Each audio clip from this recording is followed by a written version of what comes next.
Assalamualaikum warahmatullahi wabarakatuh, kawan-kawan YouTube sekalian yang masih setia untuk mengikuti channel ini. Pada kesempatan kali ini saya ingin berbagi pengalaman saya membeli inverter kit modul. Katanya ini 1000 watt. Produknya ini produknya Isabel. Katanya dia bisa 1000 watt kalau pakai trafo 10 ampere CT ya. Untuk perakitannya sendiri saya merakit sesuai dengan gambar yang ada di sini ya. Jadi di sini ya paling bawah sendiri itu adalah main. Jadi di sini kabel hitam ini saya pakai main. Ini ya, kalau dibalik. Hitam ini main. Terus plus sama seperti ini. Hitam ini ya main, paling bawah main. Terus plus terhubung ke sini sama terhubung ke CT. Sama terhubung ke CT trafo. Terus dua ini nanti terhubung ke 12 volt trafo ya. Terhubung ke 12 volt trafo. Saya sudah merangkai seperti itu ya. Jadi main plus ini terhubung ke 12 volt trafo. Jadi ini sebelumnya ya sudah tersolder dengan rapi. Ya meskipun banyak jamperan ya nggak apa-apa lah ya. Kalau betul ya. Nah ini sudah tersolder dan ada baut-bautnya beserta heatsinknya lengkap semua. Saya sudah optimis ya, saya sudah percaya dengan penjualnya. Langsung saja saya pasang di trafo dan aki 12 volt. Dan ternyata tidak keluar ya. Jadi ini kan inverter tuh ya, mengubah tegangan DC menjadi AC 220 ya. Tapi tidak keluar tegangan AC sama sekali dari trafo.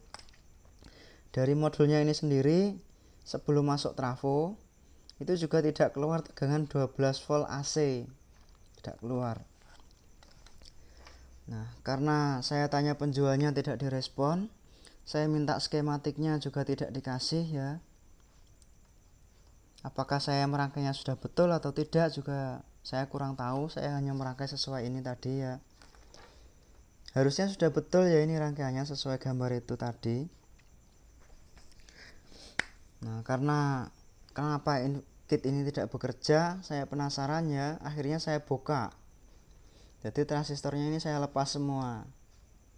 Dan ternyata saya sedikit terkejut ya. Ternyata di sini di PCB-nya itu tertulis pakai transistor final 3055. Tapi orangnya di sini pakai 2955 ini ya. 2955 TOS 2955 dan ini pun transistor yang enggak asli ya istilahnya ya. Tiruan, mungkin tiruannya Toshiba mungkin lah ya. Karena berbeda transistor atau berbeda tipe tadi, nah sama penjualnya itu banyak jalur yang diputus. Ini ya diputus terus dijamper dengan dioda. Ini diputus terus dijamper. Ini juga diputus terus dijamper. Saya nggak tahu jamperannya ini benar apa salah. Nah untuk ini sendiri ya, dia pakai IC 4047. Pakai IC 4047. Saya coba cari-cari skematiknya di internet. Karena di internet itu juga sumbernya kurang ya. Yang ada itu hanya video YouTube yang merangkai inverter ya. Video YouTube merangkai atau ngerakit inverter dari nol. Nah ini ya. Saya mencoba untuk menggambar dengan susah payah menggunakan Proteus. Maaf ya ini sedikit hiperbola. Jadi setelah saya cek itu ternyata seperti ini ya. Jadi fungsi IC 4047 tadi, ini ya IC 4047 itu fungsinya seperti ini ya. Jadi kaki IC 456 itu terhubung secara langsung atau terhubung ya, atau terjumper dan terhubung dengan tegangan 12 volt dari aki. Nah, ini terhubungnya kalau di sini tidak secara langsung, tapi dia melewati resistor karena melewati resistor tegangan 12 ini pasti turun ya. Dan di sini dia juga pakai zener. Berarti tegangan ini sudah terzener ya, atau terregulasi. Dia pakai zener yang 9 volt. Jadi 12 volt keluarnya 9 volt masuk ke pin 456. Pin 456 itu ya, kalau kita baca di IC ini, kalau bagi teman-teman yang belum pernah ya membaca IC ya. Untuk acuan membaca IC itu kita hitung kakinya itu dari bagian IC yang ada dekoknya ini ya. Ini ada dekoknya. Nah, bagian IC yang ada dekoknya ini ya. Berarti ini adalah pin 1. 1 2 3 4 5 6 7 8 9 11 8 9 10 11 dan seterusnya sampai 14 ya. Jadi membacanya seperti ini ya. Nah, maaf ya, ini kurang terang karena ini malam hari ya, jam 2:30 pagi. Nah ini ya, 456 diinputi dengan tegangan 9 volt yang sudah terregulasi oleh zener ini tadi ya. Terus 8 7 9 12 ini sebenarnya ada juga pin 7 ya, tapi dia pakai ini saja juga nggak apa-apa. 8 9 12 itu juga terhubung ke negatif aki. Terus ini ya, di sini ada pin 1 2 3. Ini fungsinya untuk apa? Dia itu untuk mengatur frekuensi. Jadi frekuensi keluarannya nanti bisa diatur berapa Hz ya. Jadi kalau ini kan inverter tuh ya. Inverter itu keluarannya diharapkan sama dengan listrik PLN. Listrik PLN itu frekuensinya kurang lebih 50 sampai 60 Hz. Jadi ini nanti bisa diatur. Maaf ya, ini memang kameranya kamera seadanya ya, kamera HP. Jadi ya agak buram. Mungkin dia lelah ya. Jadi ini ya, dia pakai kapasitor yang terhubung dari kaki 3 dan kaki 1, 22 nanofarad. Ini besarnya bisa menyesuaikan ya. Terus untuk mengatur frekuensinya di sini kita pakai resistor variabel. Resistor variabel atau potensiometer ya. Saya di sini menggambarnya di Proteus pakai resistor biasa 250K, tapi sebenarnya kita ini pakai resistor variabel ya. Fungsinya untuk mengatur frekuensi keluaran dari pin 10 dan 11. Jadi pin 10 dan 11 itu fungsinya untuk membuat frekuensi ya. Jadi tegangan DC 12 volt tadi sama keluarannya di 10 11 nanti dia berupa sinyal ya. Karena ini dari aki ya, sinyal keluarannya nanti ini kan rangkaian digit, ini kan IC digital ya. Jadi keluarannya nanti ya digital. Sinyalnya aki, sinyalnya aki, inputannya aki ya, keluarnya nanti sinyalnya digital kotak ya. 01 01 01 seperti itu. Jadi sinyalnya nanti keluarannya digital 01 01. Karena di sini positif aki 12 volt itu terhubung ke CT dari trafo, ya otomatis bagian yang diperkuat, yang diinputi sinyal ini, bagian yang diinputi sinyal ini harusnya main. Berarti nanti keluarnya pin 10 11 itu bergantian ya. 10 ini pasti nanti ya ini ya 01 01 tuh ya, tapi kalau di sini nanti main 12 0, main 12 0, main 12 0 begitu ya. Ini bergantian, kalau 10-nya 0, 11-nya main 12. Kalau 10-nya main 12, 11-nya 0, begitu bergantian. Nah, sinyal bergantian itu tadi diperkuat oleh transistor pertama. Transistornya di sini pakai TIP 122. Kalau di PCB ini dia pakai TIP 41, nggak masalah ya ini ya. TIP 41. Yang penting tipenya sama. Kalau ini kayaknya tipenya beda ya. Kayaknya sih, saya juga kurang paham ini karena saya juga masih awam kalau masalah transistor itu bagian tersulit yang saya pelajari sebelumnya ya. Ya, dia diperkuat sama transistor karena tipenya ini beda. Jadi dia outputannya itu di emitornya. Jadi transistor itu ya, bagian sini itu basis. Basis nanti akan diperkuat. Diperkuatnya keluarnya bisa lewat kolektor atau lewat emitor, menyesuaikan. Kalau yang di sini keluarannya di emitor. Emitor kemudian masuk ke dua transistor yang di paralel. Di sini dia pakai transistor final. Ini transistor kedua ya. Transistor final 3055. Ya. Ini pakai 3055. Saya pakai sesuai dengan PCB-nya ini. Meskipun penjualnya itu pakai ini ya 2955. Yaitu. Dia diperkuat, jadi sinyal dari IC ini tadi ya diperkuat sama transistor pertama, kemudian diperkuat lagi sama transistor kedua. Nah, supaya arusnya besar, transistor final atau transistor kedua ini diparalelkan. Semakin banyak paralel transistor finalnya ini akan semakin besar arusnya atau daya keluarnya bisa semakin besar. Ini sama ya prinsipnya.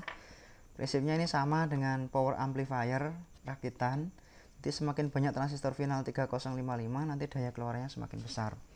Supaya panas dari transistor final ini nanti merata, bagian emitornya kita hubungkan dengan resistor kapur ya, sama dengan power amplifier ya. Bagian emitornya dihubungkan resistor kapur. Nah, resistor kapur ini nilainya harus sama supaya ini bisa merata. Panasnya ini dan ini sama. Ini sama dengan ini panasnya. Yaitu tadi ya, 10 masuknya ke sini, 11 masuknya ke sini. Ini sama ini itu identik ya. Transistornya itu rangkaiannya identik, cuma sinyalnya itu berlawanan ya. Transistornya sama identik, tapi inputannya berlainan. Kalau ini misalnya main, ini 0. Kalau misalnya ini 0, ini main, bergantian seperti itu ya. Nah, ini keluarannya di kolektor. Kolektor kemudian masuk ke trafo. Kolektor ini juga di kolektor. Kolektor masuk ke trafo. Nah, CT-nya trafo pakai 12. Jadi kalau ini 12, ini main, nanti di sini akan muncul medan. 12 ini main, ini juga muncul medan ya. Jadi ini 12, ini main, di sini muncul medan. Kemudian ini 12, ini 0, ini juga muncul medan. 12 ini main, ini juga muncul medan. 12 0 ini nanti juga muncul medan. Medan ini nanti ditransfer atau ditransfer ya, ditransfer dari 12 volt, tegangan 12 volt menjadi 220 volt AC. Frekuensinya 50 Hz, tergantung kita atur di resistor yang ada di kaki ini ya, kaki 2 dan 3. Ya, itu saja ya. Kemudian masalahnya apa? Saya beli kit ini kan saya harapkan bisa langsung dipakai ya, dan harganya pun murah karena saya total ini ya dapat heatsink, PCB sekaligus sama 4 transistor 2955, itu harganya cuma 50.000. Padahal beli satuannya ini ya. Transistor ini biasanya ya 2955 sama 3055 itu satu pasang itu harganya sekitar 25.000. Jadi kalau beli 4 ya 50.000 transistornya saja. Nah, ini 50.000 sudah dapat transistor, heatsink dan PCB-nya. Saya tertarik kan ya. Saya juga tidak perlu susah-susah merakit, tinggal beli. Ongkos kirim juga 0 di Tokopedia. Tokonya ini kemarin saya beli di SE Elektronik ya. Ini PCB-nya juga ada tulisan SE-nya. Rakitan mereka sendiri ya mungkin. Ya, karena ada sedikit kesalahan ketika merakit. Jadi mereka itu ya, setelah kita pahami skematik ini tadi ya, antara kolektor ini dan kolektor ini itu sinyalnya berlainan ya. Jadi dia tidak boleh tersambung. Kalau tersambung ya otomatis ini dan ini itu short. 4 transistor finalnya short. Karena ini juga terhubung langsung ke ini, maka nanti transistor pertama juga ikut short karena keluarannya ini kan juga berlainan ya. dia juga ikut short. Karena ikut short ya nanti bisa kita cek lagi ya. Jadi untuk cara mengecek shortnya, ini kemarin short itu kenapa ya, karena dia memasang seperti ini, tidak dikasih isolator ya. Jadi antara kolektor satu dan kolektor lainnya itu saling membatalkan atau saling meniadakan.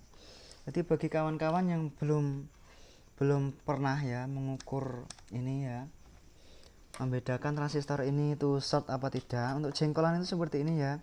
Kita lihat dua kaki ini cenderungnya ke sisi mana. Kalau cenderung ke sisi sini berarti ini bisa kita anggap atasnya di sini ya. Ini basis dan emitor. Itu ya, seperti itu ya. Maaf kalau misalkan ini ada kesalahan, bisa ditulis di kolom komentar. Saya juga masih pemula ini. Jadi ini ya. Ini itu lebih condong ke sisi sini. Berarti ini kita posisikan di atas, ini basis emitor. Ini itu selalu kolektor ya, tidak Jadi kalau 3055 juga sama. Ini itu selalu sebagai kolektor. Jadi bagian yang luas ini sebagai kolektor. Nah, ini masalahnya kemarin bagaimana ya, ini karena dia dihubungkan dengan heatsink seperti ini dan tidak dikasih isolator dari silikon atau apa. Jadi otomatis kolektor sepasang ini dan kolektor ini itu apa ya, intinya plus dan min dihubungan singkat begitu ya, langsung short ya. Jadi transistornya ini langsung short. Untuk cara mengetahui transistor ini short apa tidak itu bisa kita cek dengan ini ya, karena di sini adanya yang kelihatan itu ya, yang gampang. Yang gampang apa ya, ya pokoknya yang saya punya lah ya. Ini di sini punyanya tang ampere, kita posisikan tang ampere di dioda. Untuk yang kawan-kawan punya multitester ya posisikan sama ya di dioda, baik analog maupun digital. Nah, yang pasti ya kalau transistor itu antara pin basis dan emitor itu aduh. Maaf sedikit ribet ya ini ya. Maaf. Aduh. Ini juga agak gelap ya, maaf. Wes ya, yang penting bermanfaat ya. Ini. Jadi misalnya kita tidak tahu ya basisnya mana, emitornya mana. Yang penting transistor itu kalau baik ya, dua pin ini ya, kalau dihubungkan ini misalnya tidak tersambung ya, ketika dibalik dia harusnya tersambung dan menunjukkan nilai 400, 500, 600 atau 700-an ya. Dan ini dibolak-balik dia tidak tersambung. Masalah ya ini ya sudah. Terus ini ya. Terus ini antara ini tadi ya diposisikan di bagian atas tadi ya. Misalnya agak ribet ya ini ya. Misalnya hitamnya saya taruh di kolektor ya, merahnya misalnya di basis ini ya. Nah, dia short ya ini ya, langsung bunyi. Harusnya tidak langsung bunyi tapi dia menunjukkan nilai tertentu. Kalau misalnya ini menunjukkan nilai tertentu, terus kita balik posisinya, merahnya di kolektor, hitamnya di basis, harusnya tidak menunjukkan nilai. Dan ini dibolak-balik dia menunjukkan nilai. Ya, berarti transistor ini sudah short. Jadi intinya semua transistor itu sama ya. Kalau misalkan kita hubungkan antara kakinya itu, dua kakinya itu muncul nilai, dibalik itu harusnya tidak muncul nilai. Ya itu saja ya. Kita gampang-gampangan lah ya istilahnya ya. Nah karena ini tadi short ya, jadi 4 transistornya ini short. Karena ini short ya, 2 ini juga ikut short ya. Kalau 2 itu ikut short ya mungkin ya secara tidak langsung pin 10 11 di sini juga ikut short. Jadi uang 50.000 saya ya terbuang ya istilahnya ya. Maunya mau untung, dapat 4 transistor dan PCB 50.000 murah. Ternyata rusak semua ya ini. Ya, 4 transistornya rusak. dua transistor pertama rusak, IC-nya rusak, jadi uang 50.000 kita dapat apa ya? Kita dapat dioda 2, dapat resistor 1, 2, 3, 4, 5, dapat elko atau kapasitor 1, 2, 3, 4, dapat LED ya. Ya itulah ya. Jadi saran saya untuk teman-teman yang membeli kit inverter yang sama, mereknya sama, mungkin ya Isabel atau jenisnya, ya lebih baik dicek dulu ya, ini ada isolatornya apa tidak. Ini ada isolatornya apa tidak. Bagian belakangnya PCB-nya sendiri juga di sini banyak jumperannya, karena transistor harusnya 3055 diganti 2955. Ini otomatis nanti juga merubah semuanya ya. Jadi nanti ini otomatis juga merubah. Ya, ini terlalu terkesan dipaksakan ya. Terkesannya itu dipaksakan. Mungkin penjualnya memang niatnya memang menipu. Di transistor ini mungkin sebenarnya sejak awal sudah juga short, dipasang begitu saja untuk menarik pembeli. Jadi 50.000 kita cuma dapat PCB-nya ini saja, dan karena transistornya juga rusak, ini rusak ya. Ya semoga bermanfaat ya, saya tidak ingin menjelek-jelekkan tokonya. Ya ini supaya pembelinya itu tidak tertipu lagi ya, maksud saya seperti itu. Dan kawan-kawan yang mau merakit kit inverter bisa mungkin bisa merakitnya sendiri saja, membuat PCB-nya sendiri. Untuk skematiknya ini ya, bisa dilihat skematik yang saya buat di Proteus. Kenapa saya tidak nge-share langsung filenya ya? Ya saya ingin kawan-kawan juga berusaha ya. Yang pengen belajar harusnya berusaha ya, supaya ilmunya bisa tertanam dengan baik ya, ilmunya bisa jadi ilmu betulan ya. Ya seperti ini ya. Simpel sekali ini ya. Katanya ini bisa 1000 watt. 1000 watt. Wattnya itu bisa kita tambah dengan menambah transistor final ya, sama seperti audio ya. Semakin banyak transistor final, ampernya akan semakin besar, daya keluarnya juga semakin besar, tapi juga menyesuaikan dengan trafonya. Trafonya lebih baik kita pakai trafo yang memang diperuntukkan untuk inverter, yaitu trafo UPS. Ya, terima kasih atas atensinya. Silahkan like jika kalian suka, dan berkomentar jika misalkan video ini banyak kekurangannya. Wassalamualaikum warahmatullahi wabarakatuh.